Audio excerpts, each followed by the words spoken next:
Bonjour, merci d'être là avec nous sur TV Wallonie. Rencontre avec Gilbert Toulier. Nous sommes ici au comptoir de Rodin, un très bel endroit à Bruxelles. Gilbert Toulier, bonjour. Bonjour Véronique. Alors parlez-moi de vous. Vous êtes coach, conférencier et je vois expert en gestion des émotions. C'est pas rien ça. Exactement. Mais en fait, mon parcours il est un petit peu spécifique. J'ai fait mon premier métier et ma première passion qui était donc le travail du bois. Donc en fait, j'ai fait des études et je suis devenu ébéniste. Et puis en 1992, en fait, j'ai eu un petit souci qui aujourd'hui, je dis heureusement que je l'ai eu, mais j'ai eu un cancer en fait en 1992. Et suite à ça, j'ai eu un carrefour professionnel assez important puisque j'ai dû tout arrêter. Et je suis tombé un jour à travers cette période de convalescence sur des livres de développement personnel. Et comme il n'y a aucun hasard dans la vie, il faut le savoir, et bien en fait, il y avait la raison à ça. En fait, le cancer était la raison à ce que je change de voie. Et donc j'ai découvert un premier livre, un deuxième livre, et puis c'est parti comme ça. J'ai fait un premier séminaire, un deuxième séminaire, et puis j'ai découvert qui j'étais vraiment. Parce que souvent on arrive, mais on ne sait pas pourquoi. Moi, je l'ai découvert. Et comme ça, je me suis dirigé. Ça m'a permis de me soigner très rapidement, en fait, et de rebondir très vite après ma maladie, et de pouvoir ensuite faire ce que j'aimais vraiment faire, en fait. Donc ce métier de coach, conférencier, expert en gestion des émotions. Parce qu'en fait, la clé, pourquoi on parle d'expert en gestion des émotions, la clé, en fait, elle est dans les émotions. Si vous arrivez à maîtriser vos émotions, tout ce qui se passe là, et en fait, vous pouvez gérer votre vie, en fait. Ça a l'air comme ça simple, mais comment avez-vous pu rebondir puisque vous étiez à ce moment-là malade? Vous parlez d'une chance quelque part, c'est une chance d'avoir parfois soit quelque chose qui ne va pas dans notre vie, que ce soit un divorce, un décès, ici une maladie, pour rebondir. Est-ce que vous pensez qu'il faut en arriver là pour rebondir ou parfois on peut le faire de manière plus douce ou comment ça se passe? On peut le faire de manière plus douce parce que souvent en fait la vie elle vous envoie plein de signes. La seule chose c'est qu'on nous apprend nulle part à décoder ces signes. Et quand vous ne voyez pas le premier signe, quand vous ne voyez pas le deuxième signe, quand vous ne voyez pas le troisième signe, il y a un moment des fois la vie elle tape un petit peu plus fort. Alors moi j'ai eu le droit à un cancer en 1992 et puis oui j'ai fait un burn-out il y a 3 mois de ça. Parce que je devais encore accélérer un peu plus le processus. D'accord. Mais quand vous parlez par exemple de signes, pour des gens qui n'ont pas encore accès à tout ce qui est développement personnel, qu'est-ce que vous appelleriez des signes pour des gens en fait? Ça peut être plein de choses. Moi, vous voyez, il y a 1 an, quand j'ai rouvert mon atelier, parce que je suis toujours ébéniste, en parallèle, j'ai toujours une entreprise avec l'ébénisterie, en fait, je sentais au plus profond de moi qu'il ne fallait pas que je rouvre. Je ne devais pas rouvrir ma société, je ne devais pas rouvrir l'atelier. Et j'ai rouvert l'atelier. Et enfin, j'ai décidé de rouvrir l'atelier et 1 semaine avant que je rouvre l'atelier, un premier arrêt de maladie par un de mes salariés. Et ça a été comme ça toute l'année. J'ai eu un deuxième arrêt, puis un troisième arrêt. Vous voyez tous ces signes dont je vous parle. Il s'est passé plein de choses. Et comme je continuais à maintenir la chose parce que je voulais que ça tienne, eh bien le 9 avril, j'ai fait un burn-out. Et là, ça m'a stoppé net. D'accord. Et donc pour vous, les signes, ça serait écouter son ressenti intérieur, se dire là je sens que je ne dois pas aller par là, ou je sens que ça m'énerve tout le temps d'être avec ces gens-là, ou c'est ça des signes pour vous? En fait, on vient sur cette terre pour 3 raisons. Libre, heureux, pour être libre, pour être heureux et pour vivre des expériences extraordinaires. Tant que vous êtes sur ces 3 schémas-là, en général, vous êtes très bien ici. Oui, vous sentez bien. Je me sens bien, je suis dans une bonne émotion, c'est ce qu'on dit. Et dès que par contre vous sortez de ça, eh ben, vous commencez à sentir qu'il y a des choses qui ne vont pas bien. Oui, plus l'envie, puis il y a plein de raisons. Hein. Et c'est là qu'il faut commencer à se dire et se poser des questions. Pourquoi je ne me sens pas bien? Est-ce que je suis vraiment sur la bonne voie, sur le bon chemin? Enfin, il peut y avoir plein de choses. C'est pour ça qu'aujourd'hui, on voit plein de gens, des cadres, qui sont à la grande distribution, qui d'un seul coup quittent tout, puis partent au fin fond de la campagne élever des escargots ou planter des tomates. Vous voyez, on voit plein de choses aujourd'hui. C'est parce que c'est plus le bon chemin. Et il y a des fois, il y en a qui le font sans aller jusqu'à l'extrême, comme moi ça m'est arrivé, et d'autres, il faut des fois que le destin vous pousse un petit peu en fait. Est-ce que c'est parce que quand on va de plus en plus loin, c'est parce qu'on s'écoute, il faut vraiment longtemps avant de s'écouter, ou est-ce qu'il y en a qui directement écoutent leur petite voix intérieure et agissent en fonction de ce qu'ils ont ressenti? Oui, des fois, ce qu'il peut y avoir, c'est la peur de tout quitter pour tout recommencer à zéro.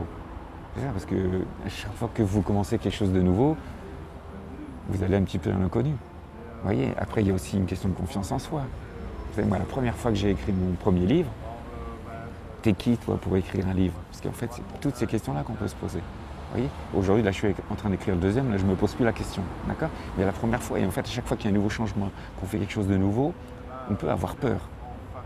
peur du regard des autres, peur de ce qui va se passer, peur des retombées, il peut se passer plein de choses. Et c'est là qu'il faut avoir une certaine confiance en soi, ou être guidé, ou être coaché. C'est pour ça que c'est important des fois d'être coaché, pour se dire, non, je sais que c'est ça que je dois faire, j'y vais. D'accord.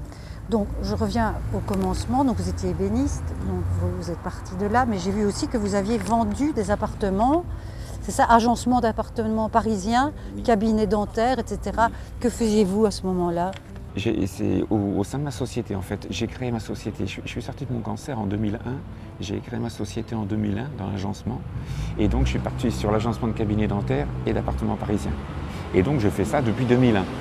Et là en fait je vais arrêter tout ça parce que je ne peux plus quoi. J'ai plus la puissance de feu pour faire ça en fait. Vous voyez? Et ça c'était un choix que vous aimiez faire ça? Ben, disons que, vous voyez, tout à l'heure j'ai parlé de liberté. Et bien en fait, quand j'ai eu mon cancer, je me dis, je ne travaillerai plus jamais pour un chef d'entreprise, quoi. Je vais être mon propre chef d'entreprise. Oui, c'est la liberté sans le savoir, des fois. Mais c'était ça. Et donc, quand j'ai pu avoir l'autorisation de reprendre à travailler, je me suis dit, je crée ma société. J'avais tout perdu, parce que j'avais perdu mon couple, j'avais plus de maison, il me restait juste mon fils, et je me suis dit, je vais rebondir comme ça. Ah oui, donc tout s'est enchaîné. Oui, tout s'est enchaîné. Couple, Ouais. etc. C'est les risques, hein. Oui, Quand mais il vous arrive des graves maladies comme ça, voilà, c'est les risques. Mais voilà, j'ai su rebondir de tout ça en fait. Ouais, même si sur le coup vous mettez un genou à terre, puis des fois deux genoux à terre, en fait j'ai rebondi de tout ça. Quelle J'ai force, rebondi de tout ça. quelle force. Ouais, on se rend pas compte. Ouais, il y a de la force c'est sûr, mais on se rend pas compte quand on fait tout ça. C'est après en fait, quand on analyse, on se dit voilà pourquoi il m'est arrivé ci, donc il m'est arrivé ça. Et c'est pour ça que je dis aujourd'hui, heureusement qu'il m'est arrivé le cancer, hein, même si ça peut paraître bizarre de dire ça, hein, parce que quand on le traverse c'est pas facile. Mais aujourd'hui, si vous regardez certaines émissions, plein de gens disent ça. Oui. Heureusement qu'il m'est arrivé ça, heureusement qu'il m'est arrivé tel pépin. Parce que ça m'a fait comprendre des choses, en fait, c'est ça, quoi. Et la vie, en fait, elle vous emmène comme ça, de gré ou des fois de force. Oui. Oui. Et donc maintenant, vous pouvez effectivement comprendre plein de choses par lesquelles on peut passer. Et vous recevez donc des gens en particulier. Comment ça se passe, votre travail aujourd'hui de coach et conférencier? On va d'abord peut-être parler de coach. En tant que coach, en fait, il y a deux possibilités aujourd'hui. C'est soit je coach des gens en individuel, alors, ça peut être des chefs d'entreprise, mais en individuel, ça peut être quelqu'un qui est, je dirais, un particulier. Et puis j'ai aussi un domaine entreprise, où là en fait je fais des missions en entreprise pour des problèmes bien précis. Et dans le domaine du particulier, c'est 90-95% au téléphone. J'ai très peu de présentiel parce qu'aujourd'hui, je coach aussi bien en Belgique qu'en Angleterre, qu'en France, que dans le sud de la France. Et donc c'est impossible de pouvoir faire du présentiel. Donc j'ai quelques personnes dans ma région en présentiel, mais sinon c'est par J'espère qu'on va téléphone. nous entendre parce qu'il y a tout à coup une ambulance qui passe. Les aléas du direct. Voilà, c'est ça. Mais il y a une raison à tout. Hein. Oui, il y a une raison à tout. Oui, il y a une raison à tout. Et donc, oui, des particuliers par téléphone, vous dites, pas Skype forcément, non, au téléphone c'est bien. Ça pourrait être Skype aussi, mais moi j'aime bien entendre la voix en fait, Oui, d'accord. parce que les émotions elles sont dans la voix. Ouais, c'est Et donc au téléphone, je ne vais pas voir le visage, mais je vais entendre les émotions. ça. Et par exemple, quelqu'un a besoin de vous voir et de venir chez vous pour être coaché. Comment ça se passe? Donc c'est par téléphone, il y a des étapes, il y a un chemin à parcourir ensemble. Comment ça va? Combien de séances est-ce qu'il va falloir? Comment ça marche? Le nombre de séances, je ne peux pas le dire à l'avance. Après, ce qui est important, la première étape, c'est de faire un point sur 2 heures. Parce qu'en fait, on a besoin de comprendre qui est la personne, où est le mal, où est le nœud émotionnel qui fait qu'il y a toutes ces conséquences-là. Et ce que j'explique dans mon deuxième livre, là, c'est qu'en général, à un moment de temps, on subit un choc émotionnel, quel qu'il soit, et en fait, c'est un petit peu comme si on est sur la route, dans le brouillard, et d'un seul coup, on coupe les lumières. On n'a plus aucun repère. Et en fait, moi, j'ai besoin de comprendre à quel moment on a coupé les lumières. Donc, souvent, j'ai besoin d'une séance de 2 heures pour comprendre ça. Une question, quelle est la différence entre coach et thérapeute en fait? Alors, c'est pas toujours évident de rentrer dans ce comment ça s'appelle, dans ce débat-là, parce que c'est vraiment 2 démarches différentes. Déjà, c'est 2 métiers totalement différents. Moi, j'ai pas fait les grandes écoles de psychologie. Moi, c'est ma vie, hein. C'est tout ce que j'ai traversé qui fait que je suis coach aujourd'hui. Donc moi, je ressens les émotions. Donc je ne vais pas pouvoir mettre des mots très spécifiques, très scientifiques sur tel ou tel mot, M-A-U-X, d'accord? Par contre, je vais pouvoir mettre d'autres mots, M-O-T-S, sur une émotion, sur ce que la personne va me dire. Vous voyez? Et donc, en plus, ce que j'ai remarqué, parce que souvent, je me retrouve à coacher des gens qui ont été voir des psys avant, et ce qui se passe, c'est que bien souvent, ils font cette démarche-là qui n'est déjà pas facile, parce que c'est pas du tout la même, parce qu'il y a la peur du jugement, le regard des autres, donc c'est une démarche totalement différente. Et ensuite, c'est, ben oui, je parle, oui, je réponds aux questions, mais on ne me donne pas de solution. Et moi, en tant que coach, moi, je donne les solutions, et pas à la 10e leçon. Dès la première séance, je peux déjà donner et guider un peu la personne pour lui dire, ben oui, mais voilà ce qui se passe, voilà quelle direction il faut prendre. D'accord, et il y a du travail à faire chez soi Ouais, je peux donner des exercices des fois en plus, parce que j'ai aussi besoin de comprendre la personne. Vous voyez, par exemple, quelqu'un qui ne trouve pas, qu'est-ce que je pourrais dire, quelqu'un qui n'arrive pas à gagner d'argent, pourquoi il ne gagne pas d'argent? Quelqu'un qui ne trouve pas l'amour, pourquoi il ne trouve pas l'amour? Il y a une raison quelque part. Et donc, en faisant faire certains exercices, entre 2 séances, et bien, en fait, j'arrive à décoder où est ce que j'appelle moi dans mon métier des croyances, qui n'ont rien à voir avec une croyance religieuse, c'est des choses totalement différentes, c'est des croyances de fonctionnement. Et j'arrive à comprendre à travers les croyances où est le nœud en fait. Vous voyez? Comme moi, si je reprends mon cas, quand j'ai divorcé à cause de ma maladie, j'aurais pu avoir certaines croyances sur les femmes. En disant, bah, les femmes, alors que moi j'étais malade et j'étais à l'hôpital, on me quitte, c'est pas normal. Quoi, vous voyez? Si je prenais une croyance comme ça, je ne retrouvais plus personne. Ah, bah, c'est pas drôle ça, vous voyez?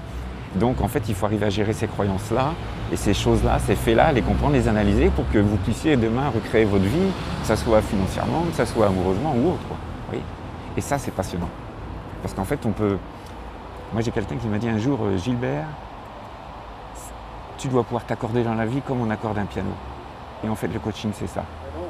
On a ici des résonances, des vibrations, des choses qui se passent, des émotions. Et si on ne sait pas les décoder et les régler, en fait, la mélodie peut être de travers toute sa vie. C'est ça, on est perdu, on ne sait pas quoi faire. Exactement, exactement. Et comme on ne joue pas avec les bonnes notes, on n'a pas la bonne mélodie, entre parenthèses, la bonne vie que l'on souhaite. Alors qu'à partir du moment où on commence à corriger les accords, et bien en fait, on peut corriger nos croyances sur l'argent, nos croyances sur l'amour, nos croyances sur la vie. Et si on pense qu'on vit dans un monde pourri, le monde il va être pourri, je vous le garantis. Par contre, si on pense que la vie n'est pas comme ça, ben, c'est totalement différent. Donc il faut changer d'abord quelque chose chez soi pour voir les changements à l'extérieur. Oui, tout vient de soi, tout vient de soi. Il n'y a pas d'autre chemin que de changer d'abord chez soi avant de voir le changement dehors. Et pour répondre et pour finaliser votre première question, je dois aussi voir ça, moi, dans ma première séance de 2 heures. Parce que si la personne elle n'est pas prête, je sois coach, peu importe, le meilleur coach ou le moins bon coach, je ne peux rien faire. Tant qu'il y a une barrière, tant qu'il y a cette cloison qui fait que non, ça ne vient pas de moi, alors moi je ne peux rien faire. Donc dans ces cas-là, ce n'est pas la peine d'aller plus loin parce que ça serait mentir. Quoi. D'accord. La deuxième casquette, c'est conférencier. Donc vous faites des conférences où et sur quoi? Ben, en fait, j'ai commencé il y a une quinzaine d'années dans le domaine de l'entreprise parce que j'ai créé des entreprises dans le marketing de réseau. Et ça, c'est un métier passionnant. Donc j'ai fait beaucoup de conférences à ce niveau-là pour aider les gens à créer leurs entreprises. Et si vous voulez, oui, il y a aussi le lien avec le coaching parce que quand on veut créer une entreprise, si on n'a pas confiance en soi, créer des entreprises, c'est pas évident. Alors qu'à partir du moment où on commence à prendre confiance en soi, c'est plus facile de créer des entreprises et de grandir dans les entreprises. Alors, donc ça a été mes premières conférences. Mais aujourd'hui, je peux faire aussi bien des conférences sur le développement personnel, sur la confiance en soi. Vous voyez, le domaine il est très ouvert. Hein. Parce que comme le nœud il est là, comme la clé elle est là du succès, je peux aller dans toutes les directions que je veux en fait. C'est très en vogue finalement pour le moment. Les gens ont très envie de changer d'alimentation, changer de vie, changer de façon d'être. Les coachs, c'est un peu dans tous les domaines, en sport, en mental, en force mentale, ça existe beaucoup. Il y a une prise de conscience qui est très importante. La seule chose, c'est que, alors, je ne sais pas en Belgique comment ça se passe, mais nous en France, il y a vraiment cette peur du regard des autres et on a du mal à passer le cap. Mais ce qui est intéressant de regarder, c'est, vous regardez dans le sport aujourd'hui, en France, c'est un peu tabou de parler de coaching mental. Vous allez aux États-Unis ou au Canada, c'est classique. Et regardez qui c'est qui gagne le plus de médailles. Eh bien nous en France, c'est en train d'arriver. Donc tout à l'heure vous avez parlé de façon d'être, oui, il y a façon d'être, il y a le bien-être. Et tout ça, c'est en train d'arriver. Et les gens sont en train de se poser plein de questions. Et ce savoir, avant, il n'était pas autorisé pour nous. C'était réservé à une élite, en fait. Mais aujourd'hui, de plus en plus, les gens peuvent aller sur les réseaux sociaux, peuvent regarder tout ça et peuvent analyser tout ça. Se font en France alors, plutôt, pas encore en Belgique. Je peux les faire où je veux. L'autre fois, on m'a proposé au Canada. Mais ça engage des frais et les gens, il n'y avait pas assez de personnes lors de la conférence pour pouvoir financer tous les frais. Donc ça, c'est pas fait. Mais il y a la barrière de la langue après qui me gêne, quoi. Donc après, il faut un conférencier. Mais j'ai pas de limite. Oui, ça peut se faire partout. Exactement, exactement. Parce que le savoir émotionnel, de toute façon, il est international. Hein. C'est l'être humain, ça. Oui. Alors, donc ici, pour le moment, vous avez relevé énormément de défis déjà personnels. Donc, en couple, avec un travail qui vous plaît, bon, déjà, ça donne envie aux gens de suivre votre route, puisque bon, on arrive à de très beaux résultats si on vous regarde. Donc, qu'est-ce que vous pourriez conseiller aux gens maintenant si jamais ils sont dans une période creuse de leur vie, que soit ils se posent des questions sur leur travail ou sur leur vie en couple ou en famille, ou qui n'arrivent pas à être bien, qui se sentent déprimés, qui sont pas bien. Qu'est-ce que vous pourriez leur dire aujourd'hui pour qu'ils arrivent chez vous, par exemple? La première démarche, c'est d'oser prendre le téléphone et d'appeler quelqu'un, d'appeler un coach, parce qu'il n'y a pas d'autre solution. Il y a les livres de développement personnel qui peuvent aider. Et ça, aujourd'hui, on peut en trouver dans n'importe quelle, je dirais, grande surface. Vous allez à la FNAC, je ne sais pas si ça existe en Belgique, mais vous avez la FNAC en France, vous avez d'autres. Et on trouve des livres de développement personnel. Et ça peut aider. Mais ça aide d'une manière générale. Et moi, si je prends 2 personnes aujourd'hui que je coach, c'est 2 histoires de vie différentes. C'est 2 raisons différentes pour lesquelles c'est parti un petit moment de temps en live. Donc il y a un moment, il y a besoin de personnaliser l'accompagnement. Donc les livres de développement personnel, c'est bien. Allez sur les réseaux sociaux, il y a des pages Facebook, des choses comme ça qui sont intéressantes. Mais il y a un moment, il faut personnaliser la chose. Parce que dans un livre, on peut dire, bah oui, voilà, tu peux gagner de l'argent comme ça. Mais si la personne n'est pas du tout intéressée par l'argent, c'est pas sur ce domaine-là qu'il faut aller. Oui, donc il faut vraiment être à l'écoute. Donc la première chose qu'il faut faire, c'est j'ose décrocher le téléphone et faire confiance. Et moi, des fois, je vois des gens, ils me demandent un rendez-vous, et quand j'appelle, il n'y a plus personne, ou ils ne m'appellent pas. Parce que, et je sais pourquoi, la peur. Qu'est-ce que je vais dire? Qu'est-ce qu'il va me poser comme question? Qu'est-ce que je vais devoir répondre?